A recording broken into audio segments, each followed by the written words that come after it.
اس کے مقابلے میں دوسرا ذہن یہ ہے کہ سب کچھ پیسے سے ہوتا ہے، جو آج کا ذہن ہے، مسلم غیر مسلم برابر ہیں کہ سب کچھ پیسے سے ہوتا ہے، پیسہ ہو تو سب کچھ ہو سکتا ہے، ٹیکنالوجی ہو تو سب کچھ ہو سکتا ہے۔ تو اللہ تعالیٰ قرآن کے ذریعے سے یہ ذہن بناتا ہے کہ اللہ جو چاہے وہ ہوتا ہے۔ دنیا کی کوئی ٹیکنالوجی ایسی نہیں جس لوہے کو انسان بنا دے، لوہے کو میں جان ڈال دے، لوہا وہی ہے، اس کی شیپ بدل دے گا۔ اللہ تعالیٰ نے موسیٰ علیہ السلام کی کہانی قرآن کے 28 پاروں میں سنائی ہے، صرف 2 پاروں میں نہیں، 5 اور 14 بس، باقی سارے قرآن میں۔ تو اس میں اللہ ایک یقین ہمیں دیتا ہے، لندن میں رہو مکے میں رہو، یہ اس یقین کے ساتھ رہو، لا الہ الا اللہ۔ لا یہ ایسا جیسے آپ چھری کے ساتھ ہر چیز کو کاٹ کے پھینک، چاقو کے ساتھ ہر چیز کو کاٹ کے پھینک دے، کہ زمین سے لے کر آسمان تک ہر چیز پر ایسے تلوار چلا۔ لا یہ سب کچھ نہیں ہے، لا اس سے کچھ نہیں ہوتا، لا ان کے پاس کچھ نہیں ہے، لا ان کی طاقت ساتھی نہیں ہے، لا ان کا نفع ساتھی نہیں ہے، لا ان کا نقصان ساتھی نہیں ہے، لا ان کی شکل صورت ذاتی نہیں ہے، لا ان کا وجود ذاتی نہیں ہے، لا ان کی بقا یعنی باقی رہنا، میں آپ تک زندہ ہوں یا میں اپنی طاقت سے نہیں ہوں، کسی نے مجھے زندگی دی ہوئی ہے، لا ہے۔ ساری کائنات زمین سے لے کر آسمان تک اللہ کی لا کی تلوار سے یوں کٹ کے ریزہ ریزہ ہے کہ کسی میں کوئی طاقت نہیں ہے، ساری طاقتوں کا مالک اللہ ہے۔ لا کوئی کچھ نہیں الا اللہ، اللہ سب کچھ ہے۔ اس کو میں قرآن سے سنا دیتا ہوں۔ لا یملکون لانفسهم ضرا ولا نفعا ولا یملکون موتا ولا حیاتا ولا نشور۔ جو میں پہلے کہہ رہا ہوں، لا لا لا لا، کہ ساری کائنات اللہ کے سوا، ناری نوری آسمانی زمینی، نہ نقصان دے سکتے ہیں، نہ نفع دے سکتے ہیں، نہ زندگی کے مالک ہیں، نہ موت کے مالک ہیں، نہ مردے کو اٹھا سکتے ہیں۔ تو پھر کرنے والا کون ہے؟ کہ وہ صرف اللہ ہے۔ سب ساری بات ہے، جو لا کہا وہ لا ہوا، وہ لا بھی اس میں لا ہوا، جز لا ہوا، کل لا ہوا، پھر کیا ہوا؟ اللہ ہوا۔ یہ پہلی بنیاد ہے، لا الہ۔ یہاں سے اللہ سبق شروع کرتا ہوں کہ جب میدان میں اترو تو اس یقین سے اترو کہ ہر چیز اللہ کے ہاتھ میں ہے۔ تو لہٰذا اب کیا کرنا ہے؟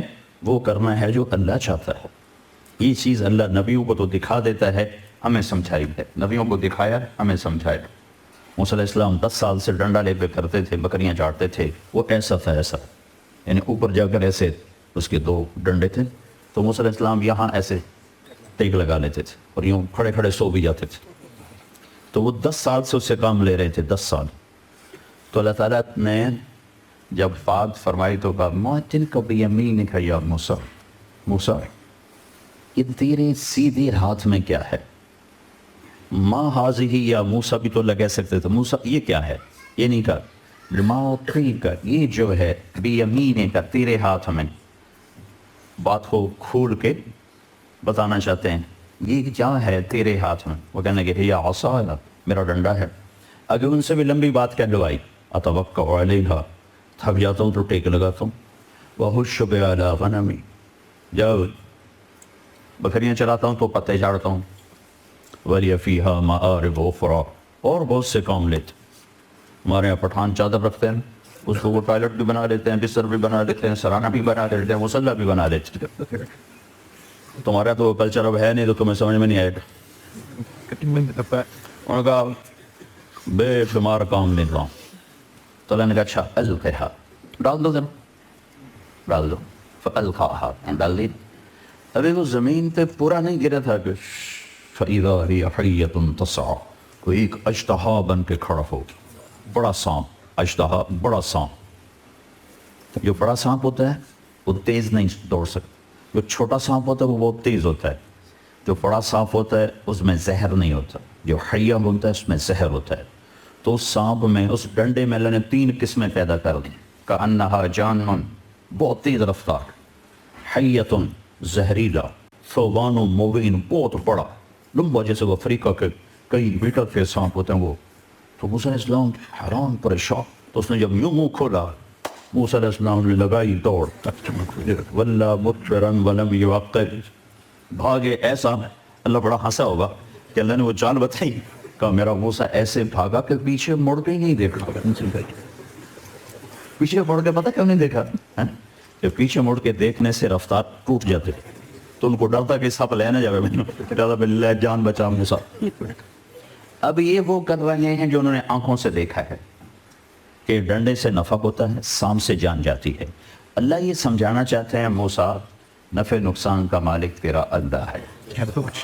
جب تو لندن کے دفتر میں جائے، بازار میں جائے، تو یہ نہ سمجھ کہ یہاں سے نفع ہے یہاں سے نقصان ہے.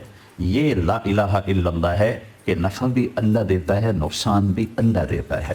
لہذا تو کیا کر، اللہ کا پابند بن کے چل، نفع نقصان کو نہ دیکھ. آج کا سارا بازار یہ دیکھتا ہے نفع کس میں ہے، کرو، اللہ کی مرضی ہے نہیں ہے کرو. ساری دنیا سود میں پھنسی ہوئی ہے. دنیا کا کوئی مذہب سود کو حلال قرار نہیں دیتا. دنیا کا کوئی مذہب، یہودی، عیسائی، مسلمان، ہندو، کوئی کسی مذہب میں سود حلال نہیں ہے.